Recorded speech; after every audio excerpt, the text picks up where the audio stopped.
Um, Budget decks are dead. Budget Yu-Gi-Oh does not exist, and it hasn't existed for a while. And it's for two main reasons.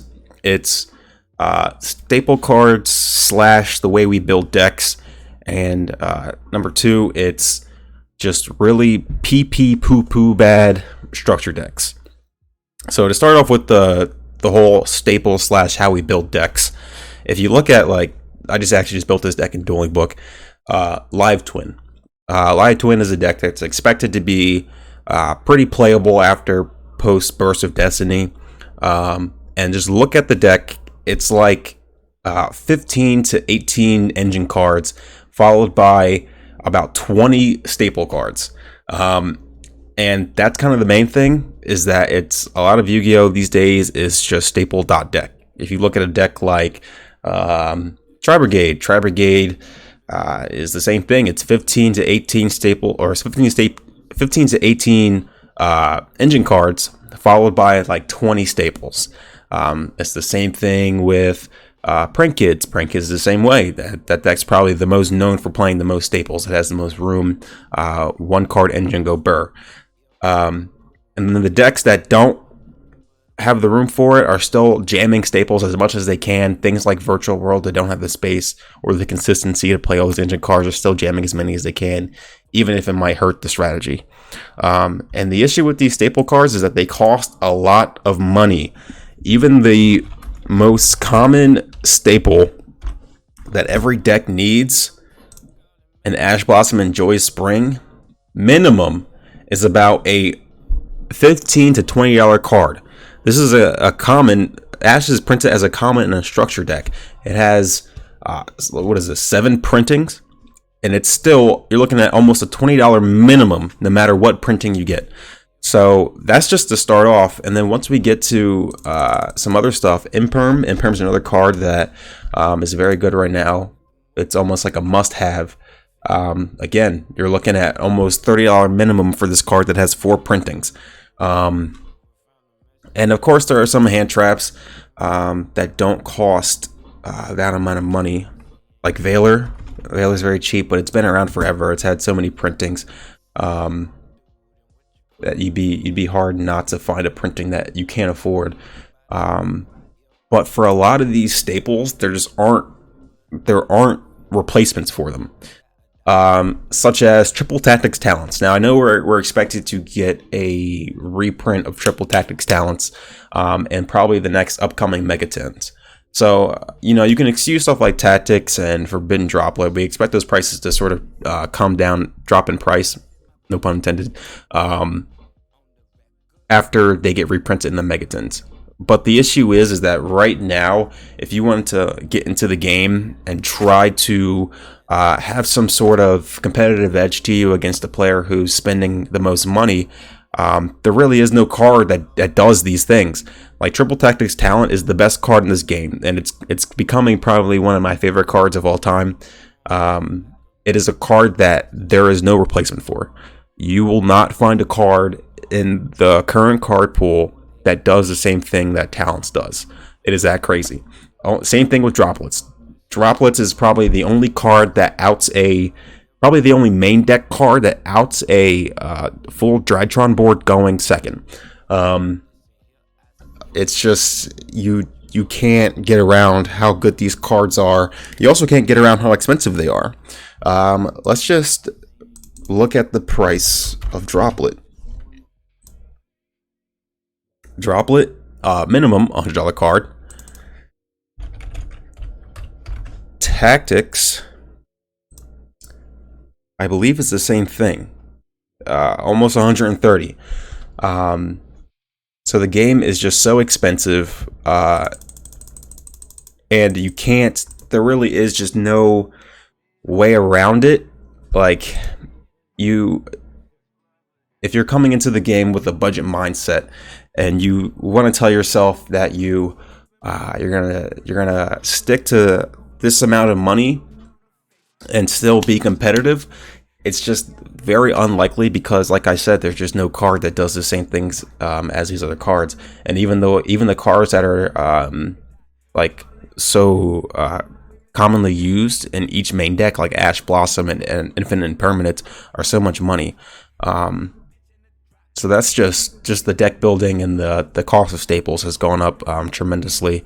So that's where we're at with that. And then the second point I want to talk about is the pee poo poo bad, as I put it earlier, structure decks. So personally, I think that a lot of times when we get a good budget deck to point to as like an entry point for newer players or just anyone who's on a budget, it typically comes from a structure deck. And we have not had like a breakout structure deck in a long time. I think the last structure deck that actually had some competitive viability was either Soul Burner or it was the Endymion structure deck. I actually don't know which one came out most recently. We can just Google Endymion structure deck. Was released in 2019, early 2019. And then, of course, we got the Shaddoll structure deck a little bit in early 2020, but that's not really the same thing, because the closest iteration of Shaddolls is so expensive. In order to play Shaddolls competitively, you need to add Dogmatika, which the whole Dogmatika core is money. You have to spend a bag on these cards, including the Invoked Engine. The Invoked Engine is insane. Invocation. Another card that has a few printings. It might actually only have... Oh no, it has 4. 4 printings. The minimum you're spending $30 per copy. So this is what I mean. In order to play the most up-to-date version and competitive version of Shaddoll, you need to invest a lot of money.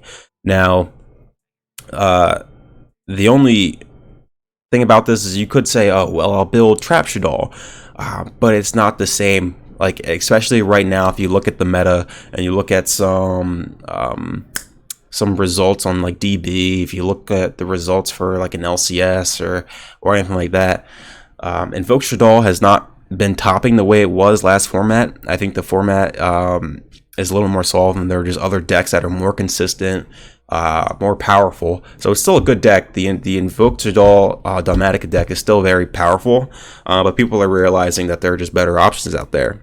So even though it's expensive version of that Shaddoll deck is not doing that well, so playing the Trap Shaddoll deck is not good. So back to the point, we just need another breakout structure, and it sucks that the Cyberdog structure that was going to come out got delayed. I don't know when we're getting that again, but I do think that'll be a good one to look out for. But I do think that's another one that's going to be carried by staples, unfortunately, because looking back on the deck builds that we were labbing earlier this year, when we thought the structure deck was going to come out this summer, it was the same thing. It was a like 15 to 18 card core, and then a bunch of staples. That's just where Yu-Gi-Oh's at. I think that's where a lot of people find their comfort in, and it's really strong. A lot of the staples that have been coming out recently, and the staples that we've acquired over the past few years, the card pool for staples is insane. They're very powerful. They kind of catch pretty much any deck. No, I wouldn't say off guard, but they're applicable to any deck, and you can find a use for them. And that's kind of the biggest thing. We just need a structure deck that's good. Like I think the last structure deck that actually was probably playable most out of the box was Soul Burner, and even closer to after Soul Burner released, it became not as good because the ban list hit it and they had to buy sign and mining. That's where we're at. Just all in all, I hope we get some better structure decks. I would love to see the price of staples to come down. You never want to. I think one thing that Yu-Gi-Oh has over some other card games is that the price point of entry is a lot lower. at times. We've seen in the past things like back in ABC format where you just bought 3 of the product and you were good to go. You brought it to a regional and you topped. We really haven't had that in a long time, and I think that's really good for players. I know some people don't like that, but I think it's great. I think it's one thing that's attractive about Yu-Gi-Oh! Is that the barrier to entry is a lot lower. Things like Magic, when you look at the competitive scene, you're looking at like a very steep price point just to enter. Same thing with Hearthstone, and to some degree Pokemon. But those are all my thoughts. Let me know what you think down below. Like, subscribe, check out my Twitter. I stream on Twitch. I'll probably be streaming on Tuesdays, Thursdays, and Sunday mornings. So check me out.